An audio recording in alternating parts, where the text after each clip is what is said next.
오늘은 저번에 얘기했듯이 그 전신질환과 함께 임플란트에 영향을 미치거나 혹은 구강 건강에 영향을 미치는 여러 가지 그러니까 전신질환과 우리 구강 건강에서 얼마나 연관관계가 있나 그런 것들에 대해서 얘기를 한번 해보려고 해요.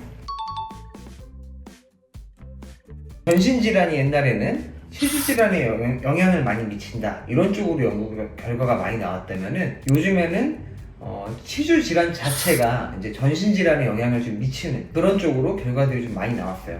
제가 이거 옛날에 수련할 때 거의 한 10년도 넘었는데 그때도 제가 이런 얘기들을 세미나로 공부하고 막 했었는데 다시 한번 제가 거기서 좀 정리를 해봤습니다.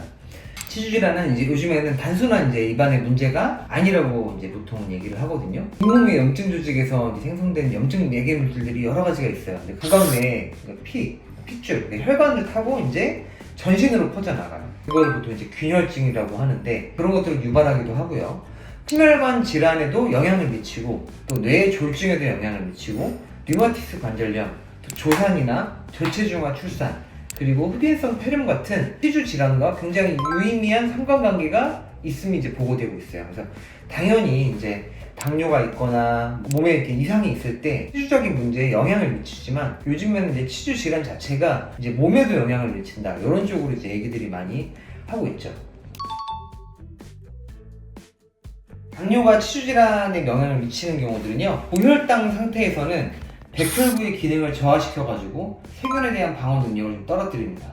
기본적으로 면역력이 좀 약해진다고 봐야 돼요. 예를 들어서 정상인 같은 경우는 관리를 안 했을 때 치주질환이 좀 생길 확률이 한 10이라고 한다면은 당뇨가 있는 환자의 경우에는 치주질환이 훨씬 더 높아져요. 발병 위험이. 그러니까 한 3배 정도. 아까 10이라고 하면 30 정도. 이렇게 생각하시면 돼요.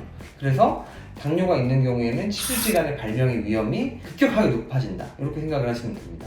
또 반대로 치주질환이 있는 경우에 당뇨에 어떤 영향을 미치냐면은 심한 치주염이 있으면은 염증 물질이 인슐린 저항성을 높이기 때문에 혈당 조절을 더 좀 어렵게 만듭니다. 그래서 당뇨에도 치주질환이 안 좋은 영향을 끼친다. 그래서 당연히 치주 관리를 당뇨 환자는 더 잘하셔야 됩니다. 당뇨 환자 같은 경우는요, 면역력이 다른 보통 정상 환자에 비해서는 좀 많이 떨어져요. 다른 일반 환자보다는 감염이 훨씬 좀 잘 된다라고 생각을 하셔야 돼요. 수술 전 감염 관리를 잘 하셔야 되는데 어떻게 하냐? 약물 조절을 조금 먼저 하시는 게 좋아요. 감염이 안 되게 하려면 우리가 보통 어떻게 하냐면은 정석적인 방법으로는 30분에서 1시간 정도 전에 예방적으로 항생제를 먹는 게 제일 좋은 방법입니다. 우리가 수술 준비하면서도 구강 내 소독을 철저하게 잘 해주는 거죠. 그런 식으로 좀 감염 관리를 좀 확실하게 해주고 또 저혈당 같은 경우를 또 방지해야 되는 경우들도 있기 때문에 수술은 웬만하면 오전에 하는 게 좋아요. 그 다음에 아침 식사랑 당뇨약을 복용을 한 상태에서 진행을 해서 스트레스로 인한 저혈당 쇼크를 좀 예방하는 게 좋습니다. 이거 되게 중요한 얘기인데요. 보통 이제 또 당뇨가 있으면 아까 제가 얘기했듯이 수술하기가 좀 어렵다라고 생각을 많이들 하시는 경우들도 있어요. 근데 또 모든 경우가 당뇨가 있다고 해서 수술하는 게 위험하거나 그렇지는 않습니다. 가끔 당뇨로 본인이 이제 수술하지 못한다고, 임플란트를 못한다고 들었다라고 얘기를 하시는 분들이 있는데 실제로 그러면 제가 물어봐요. 혈당 수치가 어떻게 되는지 혹은 당화혈색소가 어떻게 되는지에 대해서 여쭤봅니다. 당화혈색소가 사실은 제일 정확한 수치거든요. 당화혈색소 같은 경우는 보통 한 3개월 정도의 평균치를 내서 당뇨의 상황을, 당뇨의 당 조절 같은 것들을 나타내는 지표이기 때문에 당화혈색소가 제일 정확한데 혈당 수치랑 비교한 걸 봤는데 6.5 미만이면은 아마도 한 120에서 130 정도 사이 미만일 거예요. 그 정도면은 보통 정상이라고 보고요. 우리가 하던 대로 일반 환자 프로토콜이랑 똑같이 진행을 한다. 이렇게 생각을 하시면 됩니다. 그럼 어디서부터 조금 주의를 하셔야 되냐면은 당화혈색소가 7일 때는 혈당 수치로 따지면 한 150 정도라고 보면 되거든요. 150 정도부터는 약간 좀 주의를 해야 돼요. 7에서 8부터는 좀 의식을 해야 돼요. 이분이 당뇨 환자라서 감염 관리를 철저하게 해야 되겠다. 좀 더 최소 침습으로 시술을 진행해야겠다. 이런 식으로 좀 진행을 합니다. 7에서 한 8 정도는 예방적인 항생제를 좀 사용하고요. 최소 침습으로 뼈이식 같이 이식제를 좀 사용하는 진료들을 조금 더 줄이는 경향이 있습니다. 8 이상 같은 경우가 이제 제일 문제예요. 이런 경우들은 수술하면 이후가 많이 안 좋아요. 그래서 보통은 수술 금기증 정도로 얘기를 합니다. 실제로 8 이상이면은 혈당 수치가 180 이상이기 때문에 이런 경우들은 임플란트를 심어도 보통 굴리치하기 실패할 가능성이 좀 높아요. 감염도 위험이 높고, 그래서 웬만하면 이런 경우들은 혈당 조절을 좀 만들어 준 다음에 시술을 하는 게 좋다. 진짜 피치 못할 경우에야 수술을 진행하는 경우도 있지만 8 이상일 경우에는 어느 정도 혈당 조절이 완료되고 나서 수술을 진행하는 게 좋다, 이렇게 생각하면 됩니다. 실제 사례를 통해서 좀 설명을 좀 드릴게요. 사진에서 보이는 이 환자분 같은 경우는 나이가 이제 한 40대로 제가 알고 있는데 남자분이신데 전체적으로 임플란트를 하고 싶다고 왔어요. 근데 이제 보시면 알겠지만 상태가 굉장히 안 좋아요. 잇몸도 막 다 부어있고 치석도 많고, 이 사진 보자마자 이분은 치주 질환이 굉장히 심하겠구나 라고 이런 생각이 듭니다. 옆에도 마찬가지예요. 이도 막 많이 빠졌죠. 치아들에서는 치주 질환도 많고 상당히 구강 관리가 잘 안 되고 있는 걸 알 수가 있어요. 그 엑스레이를 보면은 더더욱 안 좋아요.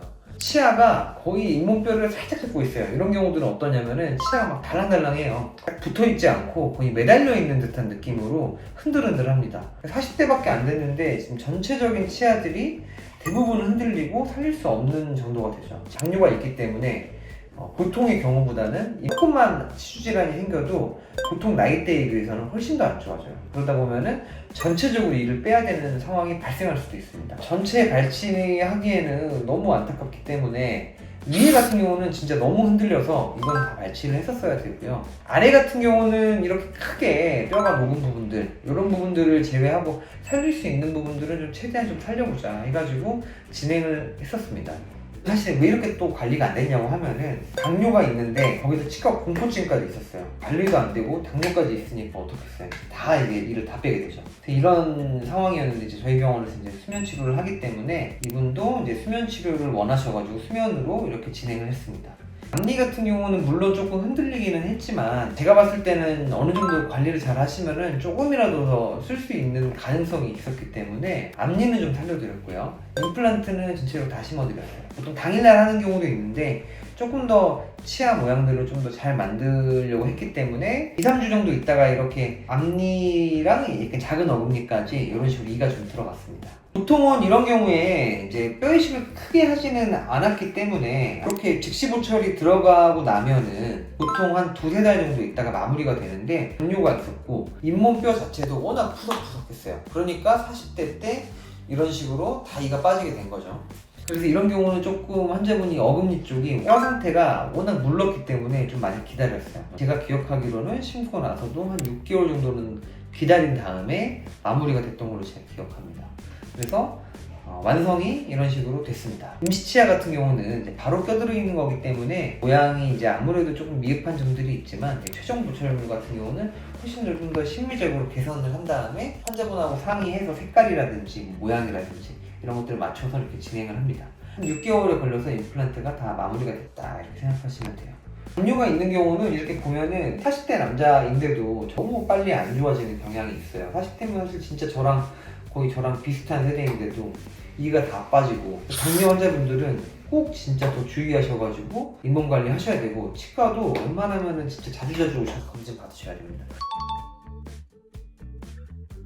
당뇨 환자라고 해서 발치 후에 바로 이제 임플란트 식립이 어렵다, 안 된다, 이런 거는 사실 막 크게 중요하진 않아요. 근데 발치 후에 임플란트가 식립할 때 제일 중요한 거는요, 초기 고정력이 제일 중요해요. 무슨 뜻이냐면은 수술 당일날 임플란트 고정이 좀 잘 어느 정도는 돼야 돼요. 그 다음에 또 중요한 게 염증 조직이 제거하기가 어렵지 않아야 돼요. 그러니까 무슨 말이냐면은 뼈 주변으로 이렇게 치주 질환이 생기면 이 뼈 주변, 그러니까 치아와 뼈 사이에 굉장히 많은 유가 조직들이 생깁니다. 근데 이 유가 조직들이 제거하기가 어렵거나 뼈 상태 자체가 골벽이 워낙에 불리한 경우들이 있어요. 그런 경우들은 이제 연조직으로 잇몸뼈랑 뼈 이식제들을 완전히 덮어야 되는 경우들이 있거든요.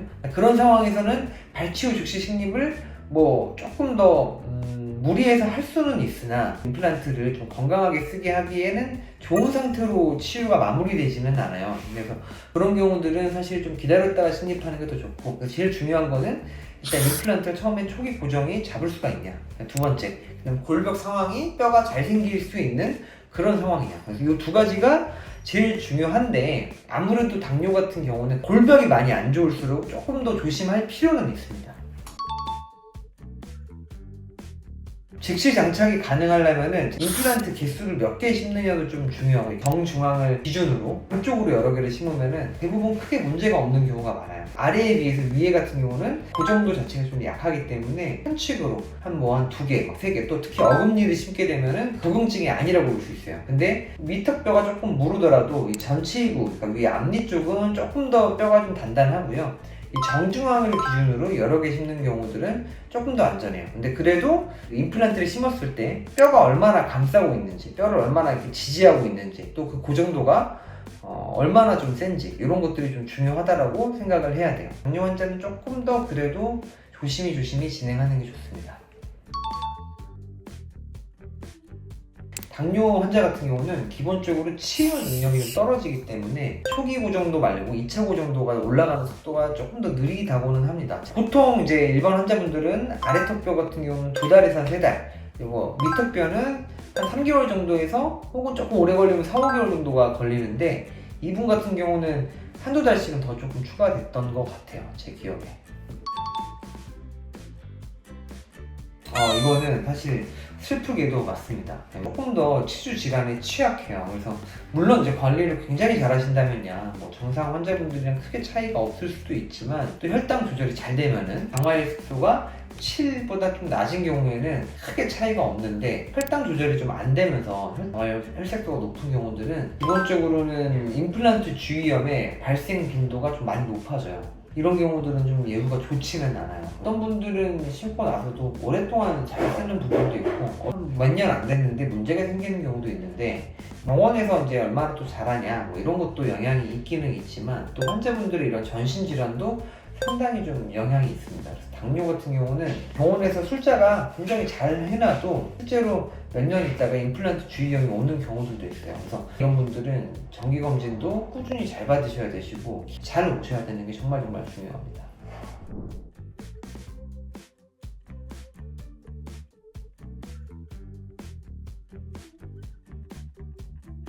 오늘은 이제 당뇨 환자에 대해서 또 치과 문제, 이걸 같이 이제 결합해서 실제 사례까지 같이 좀 제가 얘기를 좀 드렸습니다. 검진 정말 중요합니다. 여러 번 강조해도 지나치지 않으니까 검진과 스케일링 정말 잘 하시고요.